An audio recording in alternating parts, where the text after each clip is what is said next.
اللہ الرحمن الرحیم عزیز طلباء السلام علیکم۔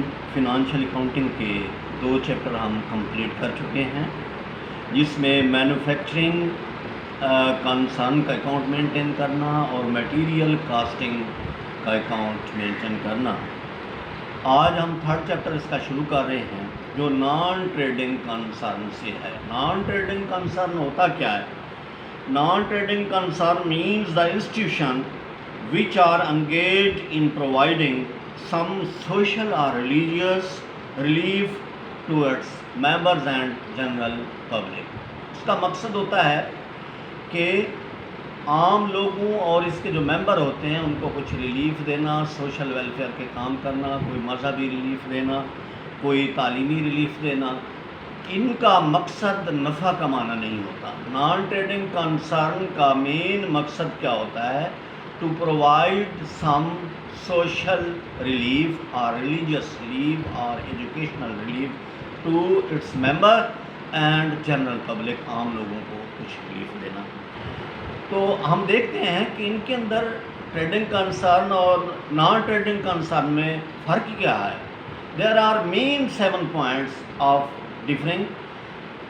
7 ایسے پوائنٹ ہیں جس میں ہم ان کو سیپریٹ کر سکتے ہیں، بتا سکتے ہیں کہ یہ نان ٹریڈنگ کنسرن ہے، یہ ٹریڈنگ کنسرن ہے۔ یہ بھی آپ دیکھتے ہیں کیونکہ اس کا بھی ہم نے اکاؤنٹ مینٹین کرنا ہوتا ہے، ریکارڈ رکھنا ہوتا ہے، تو اس کا پہلا جو اس کا پوائنٹ ہے وہ آبجیکٹو ہے۔ مقصد کیا ہے اس کا؟ مین مقصد of trading concern, the main aim of the main objective of trading concern is to earn profit۔ ان کا مین مقصد کیا ہوتا ہے ٹریڈنگ کنسرن کا؟ کہ ہم نے نفع کمانا ہے، اینڈ میکسیمائز، اور اس کو زیادہ سے زیادہ کرنا، اس میں اضافہ کرنا، نفع کمانا، اور ان کی کوشش ہوتی ہے کہ اس میں اضافہ ہو۔ جبکہ non trading concern it's main objective کیا ہے؟ To give the relief. اس کا آبجیکٹو ہے to provide some relief to its subscriber, جو اس کے ممبر ہوتے ہیں، اور ممبرز اور جنرل پبلک، عام لوگوں کو کچھ ریلیف دینا۔ یہ ریلیف ریلیجیس ہو سکتی ہے، سپورٹس کی ریلیف ہو سکتی ہے، ایجوکیشنل ہو سکتی ہے، اور سوشل ریلیف ہو سکتی ہے۔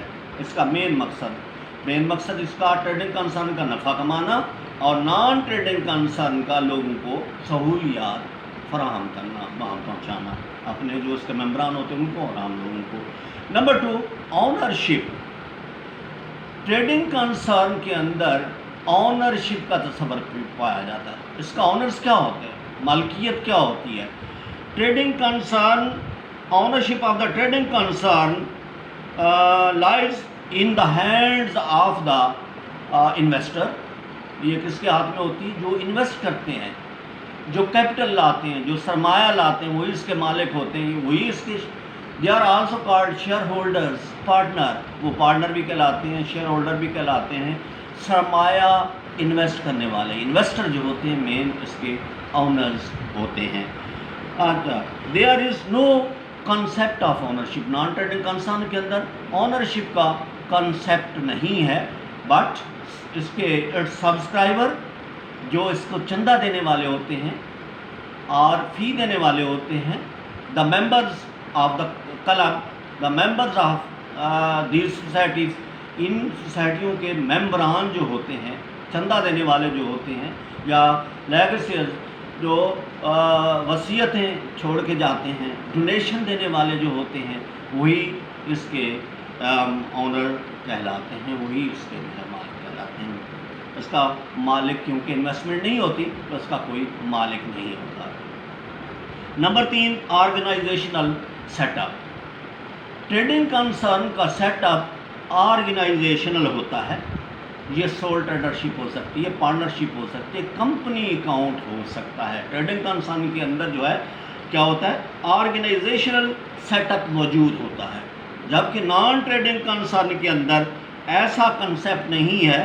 کیوں نہیں ہوتا؟ کیونکہ یہ کلب سوسائٹیز چلا رہی ہوتی ہیں، اس میں ہم اس کو کہہ سکتے ہیں NGOز ہوتی ہیں، ویلفیئر ٹرسٹ ہوتے ہیں، ایسے ادارے ہوتے ہیں، کیونکہ انہی کی انویسٹمنٹ ہوتی ہے، تو اس کے اندر ہم کہہ سکتے ہیں کہ کوئی آرگنائزیشنل، کوئی تنظیمی ڈھانچہ اس کا نہیں ہوتا ہے۔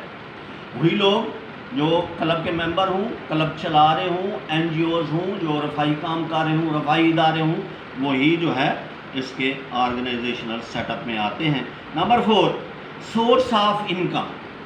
ٹریڈنگ کنسرن کا مین سورس آف انکم جو ہے وہ اس کا سیل آف گوڈز، چاہے وہ مینوفیکچرڈ گڈ، پروڈیوسڈ گڈ، یا وہ کسی چیز کو لے کر بیچتے ہیں۔ ان کا مین کیا ہوتا ہے کہ مین سورس آف انکم چیزوں کی فروخت کرنا ہوتا ہے۔ وہ بنی بنائی چیزیں لے کر بیچیں، وہ مینوفیکچر کر کے بیچیں، وہ پروڈیوس کریں، تو ان کا مین سورس آمدنی کا ہوتا ہے۔ تو نان ٹریڈنگ کنسرن کا مین سورس کیا ہوتا ہے؟ The main source of non trading concern کیا ہوتا ہے؟ از فی۔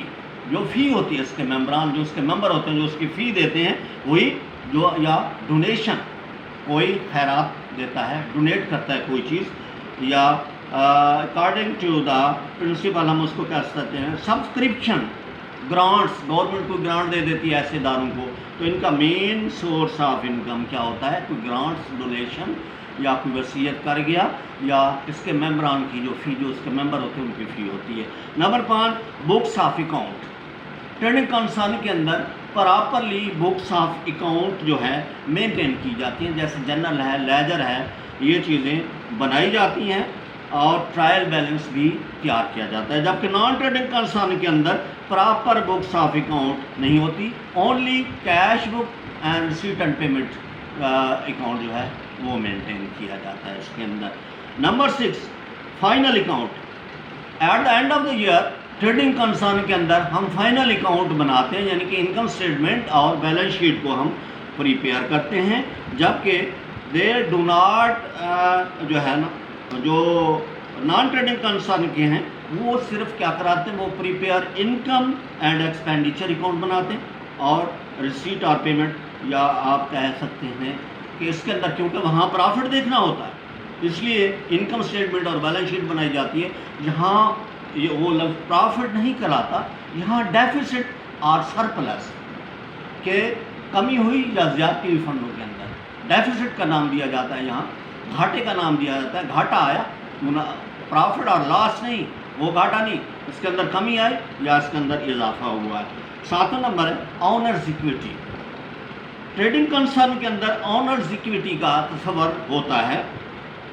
They keep the honours equity account and it is reflected in balance sheet. Honours equity account یہاں بنایا جاتا ہے، اور یہ بیلنس شیٹ کے اندر اس کی جو ہے جھلک نظر آتی ہے۔